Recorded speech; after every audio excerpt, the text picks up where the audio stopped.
Good day, Anderson, and welcome to Anderson TV's series on Downtown Anderson. We're excited about all of the new things that are coming to downtown, and this is our special series to highlight all of those. Today, I have with me Deborah Stapleton, and she is with the Anderson Museum of Art. And while you are familiar with the museum, and you've been here obviously for a while, you have some new nuances to the museum, and so we wanted to bring you in and get you involved in this series and have you talk with us about what's new at the museum. Okay, well, really happy to be here, and obviously one of the new things, many people have known us as Anderson Center for the Arts, our Anderson Fine Arts Center. Right. So our name is new, our logo is new branding. Very good, and we have talked about around the office how much we love your new logo. So tell me about how that all came to be, because it's an interesting story. It was. There's a company that does graphic design and branding contests, and you can choose what level of contest you want, and then you submit like a little document that says, this is it. In our case, it's we're turning 50 years old. We're celebrating. We're moving forward. We're changing our name, and we want a new look. And we ended up with over 800 submissions. My goodness. I didn't realize how much work it would be to look at everybody else's work. So you had to peruse all 800 of those all new of logos. them. Yeah, it was kind of in stages. Originally, we had about 400, almost 500, and it's interesting because this artist. Actually, he came in number 1 and number 2 for his designs, and his other design that came in second didn't look anything like this at all. Really? He just really has some really good skills. And he's from Indonesia. So your new logo came from Indonesia. That's wonderful. Yes, it was quite a global experience working with all these different designers. Wonderful. So you mentioned the 50-year celebration. Yes. So tell us a little bit about that. Well, we have been in our current building for almost 20 years now. We were 30 years on historic 8th Street. And moved downtown, and at that time we changed our branding and became the Anderson Center for the Arts. Being 50, you have to take a look at. For a long time we'd go, are we art center, are we a museum? Right. And what are the advantages of either one? And decided it was the right time to go ahead and change to museum. We have a permanent collection of over 880 works of art. The majority of our collection is American because we are in America. A lot of it is Midwestern or Indiana because one of the prefaces think if Indiana institutions do not collect Indiana artists, who else is going to, collect it? It's one of our being a good steward of the art for the state. 2/3 of them are print, serigraphs, lithographs, woodcuts, and then the majority of the others are paintings.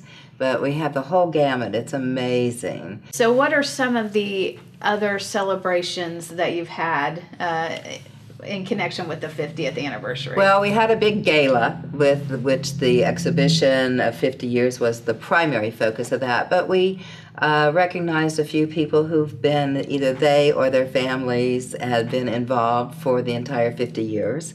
A couple people who'd been on our board from the initial board. Oh, wow. And one person is still living, and so they were, the wife of the person was at the opening or the gala. And then we're going to do, coming up in 2018, we're going to do 3 behind-the-scene things. People often don't have a clue, well, where do your exhibitions come from?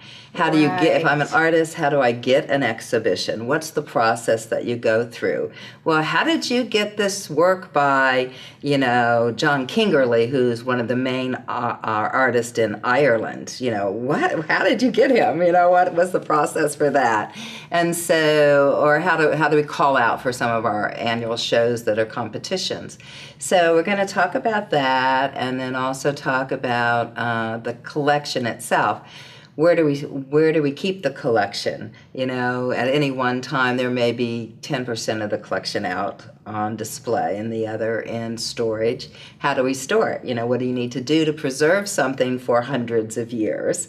So we'll talk about that. What kind of records do you keep? That kind of thing. And then some other things about the building, some behind-the-scene tours of the building. That'd be wonderful. Talking about the restoration, and that was done now in 1998. We did it for 96 and 98, and that's quite a while now, but there are a lot of things, you know, show people processes of how to gold leaf, or, you know, we had to redo 3/4 of the ornate plaster carvings. Really? So how do you do that and get it to look the way that it looks? And yeah, just talk about all the restoration processes and go back and show them. Sometimes people don't ever get a chance to, actually look in collection storage.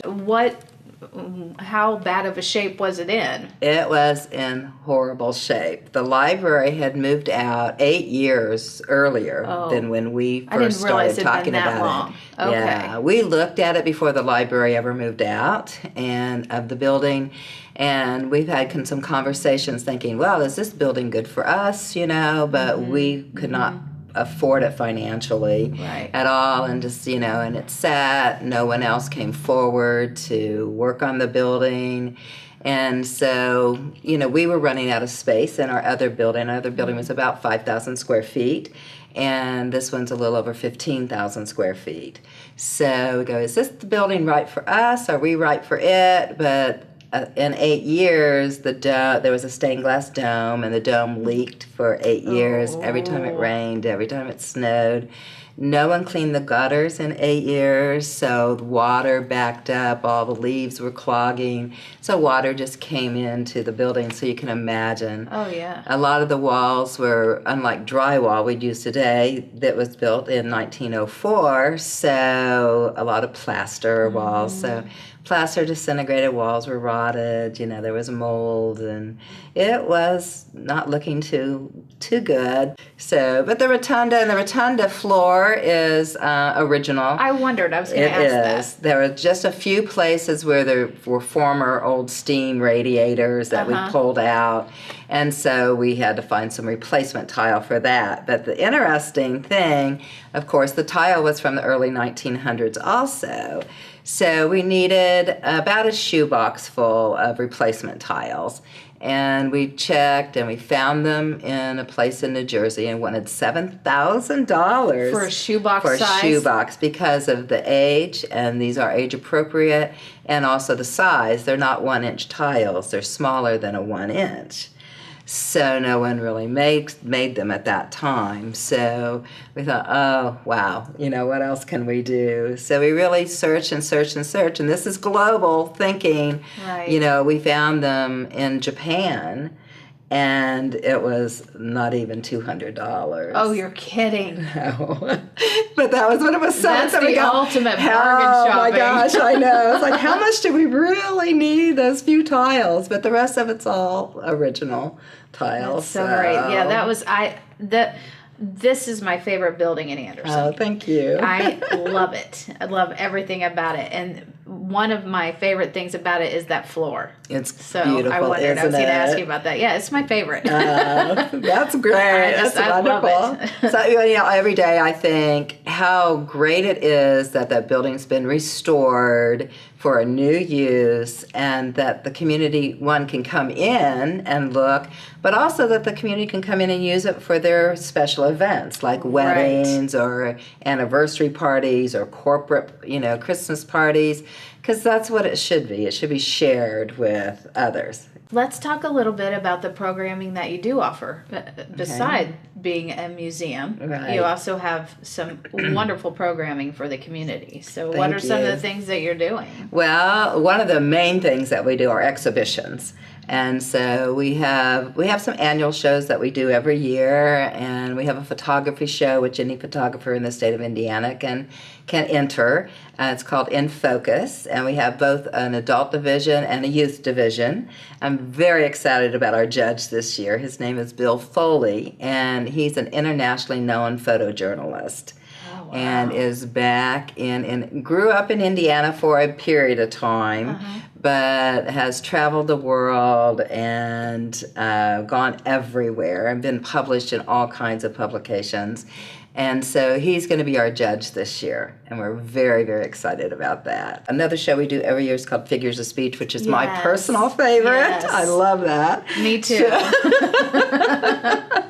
It's just so clever. You know, it's like artists take any figure of speech, like the grass is always greener, or when pigs fly, or birds of a feather flock together, and then they create an artwork related to that figure of speech. Right, and it's wonderful. Like you said, so creative. Yeah, the responses to that call for work is, so wonderful. It is, and some of them, you know, a lot of times people don't want to read the titles because they say, I'm going to figure out which figure of speech this is. And then sometimes they get it. Some are very clear, and others are like, oh, yeah, now I get it.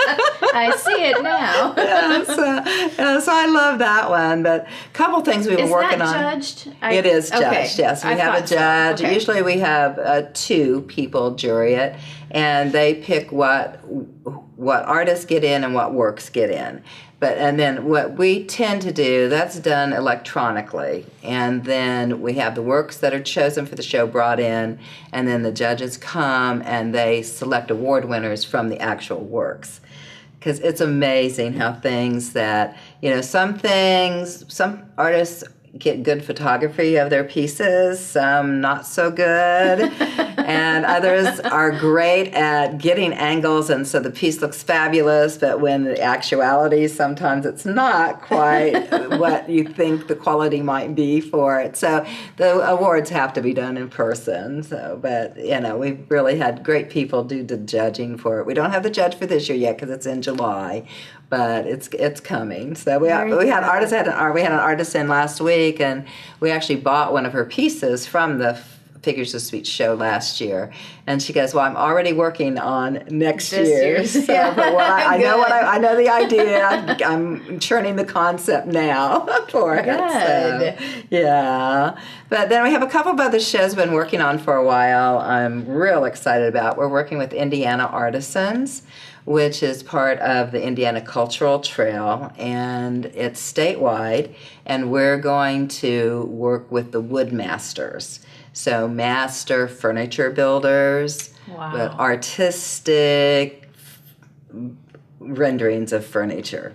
So they're very creative, and they're having a show that opens, I think it's at the Indiana Convention Center in April, and then we're showing their work the latter part of April and May. One of the things we've never done, in some of our open competitions, we've had a few people enter things, but we're going to do a wildlife show.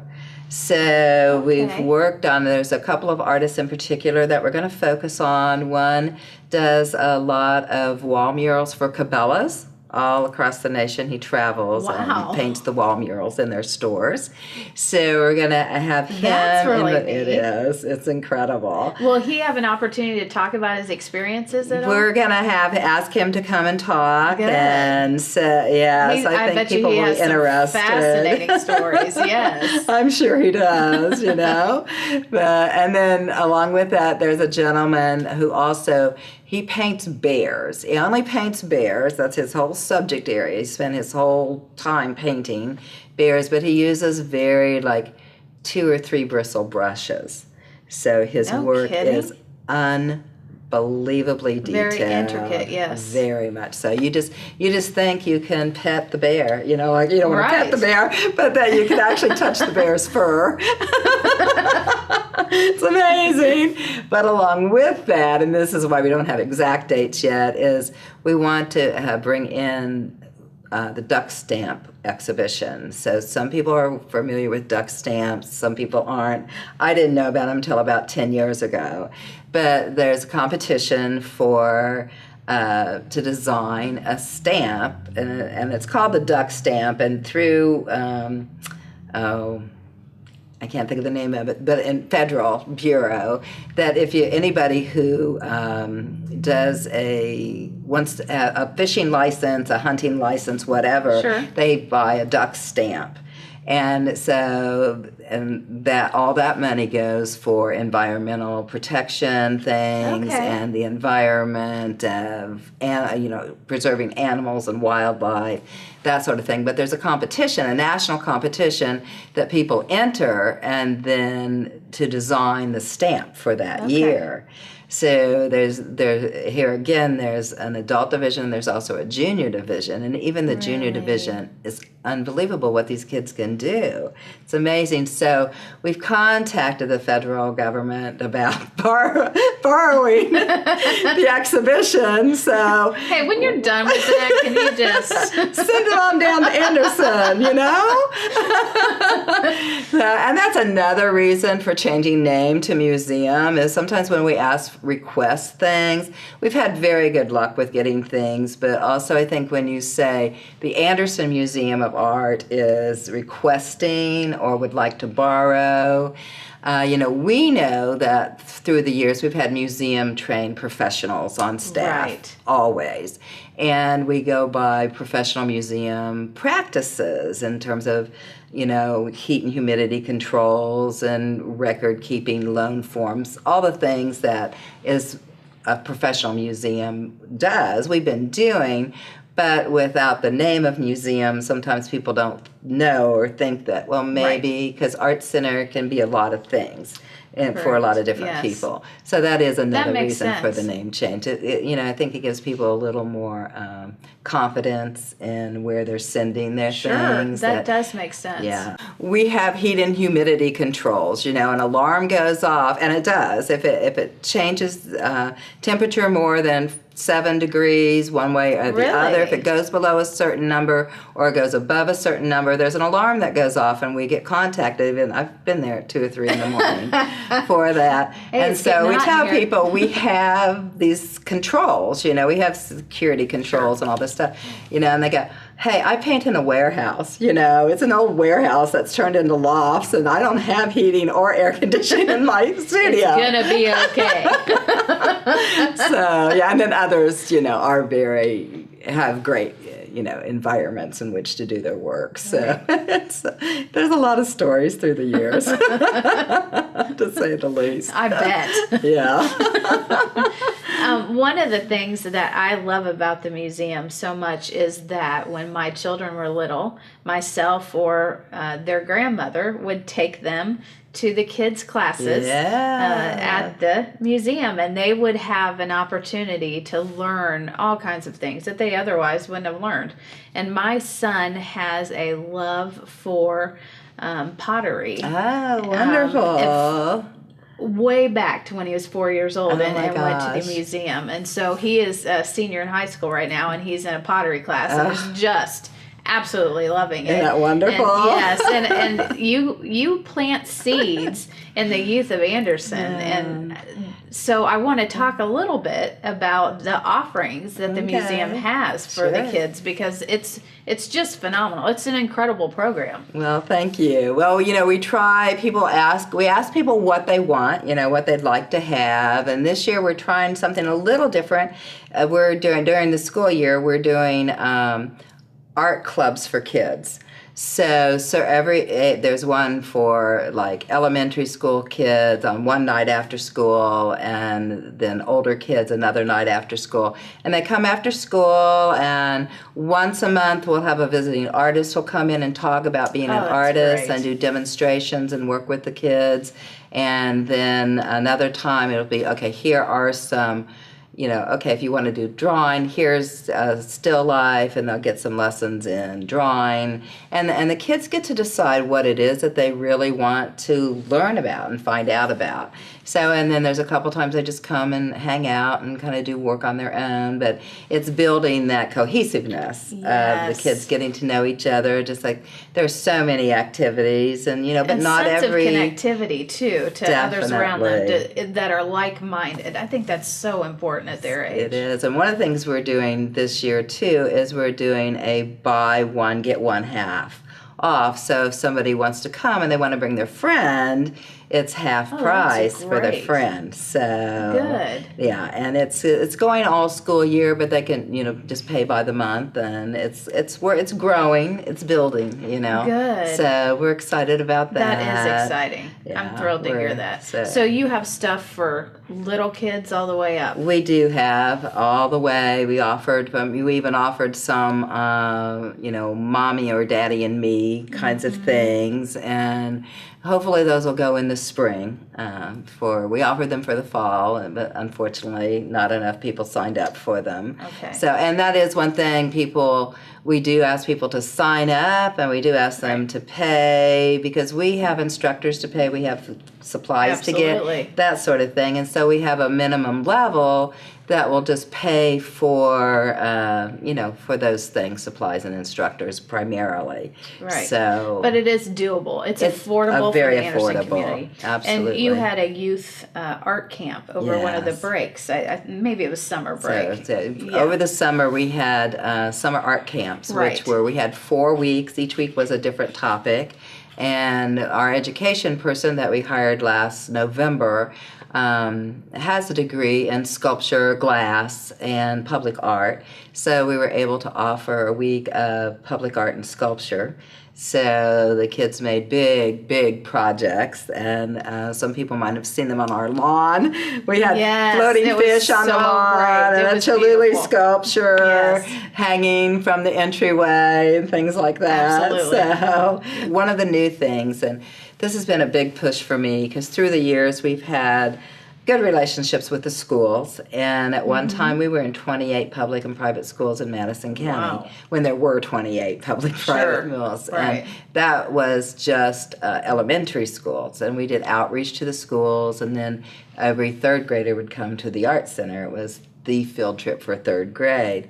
So but things change, and the time, they don't have as much funding for the arts. They don't have as much time for the arts with all the testing and everything they need to do, and other things that have taken precedence. But one of the things that we're working on now is, STEM is very important: science, technology, math.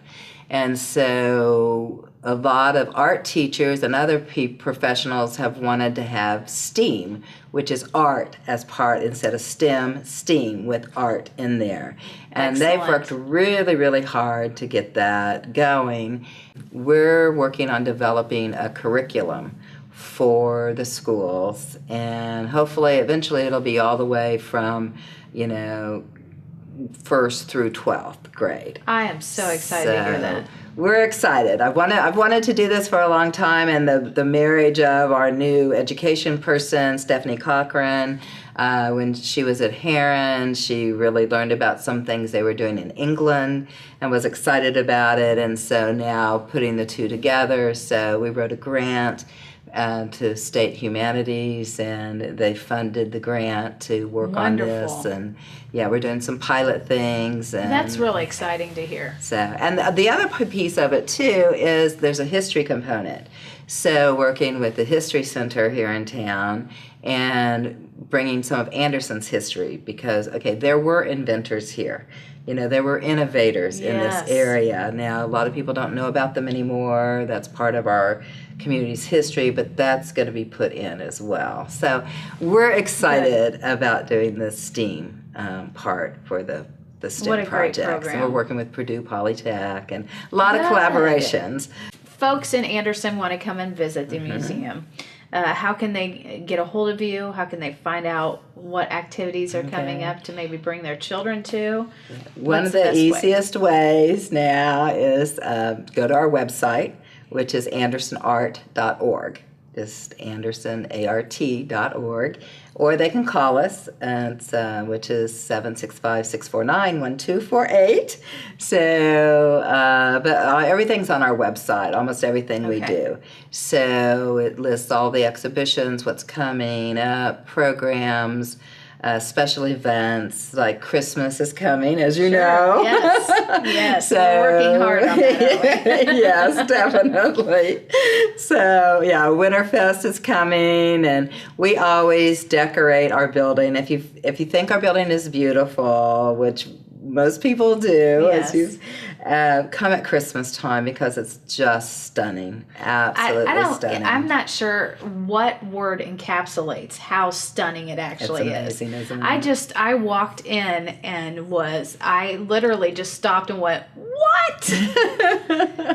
It is, just change it up into a winter wonderland. It literally is like, it reminds me of the Chronicles of Narnia when they walk out of the wardrobe into the, I'm like, oh, hey, it looks just like it. You know, when you read the book and you picture it in your mind. Yes. It's so unbelievable.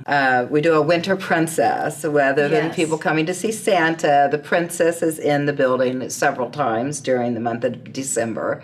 And one of them will be during the Christmas parade that we're collaborating on with the city. That our princess is going to be in the parade for the first time. We're very excited about that. Year. Yes, it is. So she'll be in the building after that, right after the parade. That the kids can come and visit her. And they will just want to. throne. Let me just say, get your kids there after the parade. It's phenomenal. It's mind blowing. They will walk in and be like, "What?" And then there's also this thing that we forget that what Anderson has to offer. And the winter exhibit is up until the middle of January. So if they can't get there, we're going to be open a couple of days between Christmas and New Year's this year, so people can come in during the holidays also. With their bring families. Yes, that's a perfect, I'm going to do that. That's perfect. Good. That is a perfect idea. Yeah, and we have a hands-on gallery for children downstairs, and during Winterfest and a couple of other times we'll have winter activities that the kids can make and take, art projects with them related to either the princess or winter, snow time, holidays. We also recreate, there's an artist, Robert Sabuta, and he does pop-up books. And he did a pop-up book of the 12 Days of Christmas. And so we've recreated his pop-up book. And so rather than being a book that's like this side and it pops up and there's a reindeer with antlers and it has golden rings on it, we have a 6-foot reindeer head, mounted on the wall. And we have all 12 Days of Christmas enacted in white and silver and blue. Everywhere in that gallery, everything is white, silver, and blue. And so it's just, it is magical, I have to say. It is. So, that's a great word, magical. It really I have great volunteers and great staff who just work so hard to get everything together. And we like people to come in and see it and share it. Your staff is amazing, and as I said to you off camera, you're one of my Anderson heroes. Thank you for all of your hard work, Deb, that just people don't always see, but you are behind the scenes on so many different things, and then the beautiful museum. We are so lucky to have you. So thank you. Well, it's a labor of love. You just really, every time you think about opportunities going other places, think, really love Anderson, want to do something great for Anderson with a lot of the rebirth and revitalization of downtown.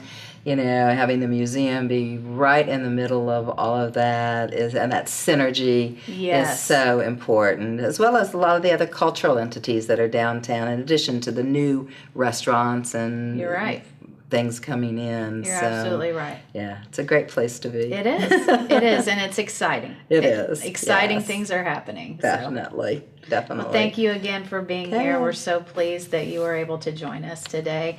And thank you, Anderson, for watching with us. And please go and check out Downtown Anderson and all it has to offer.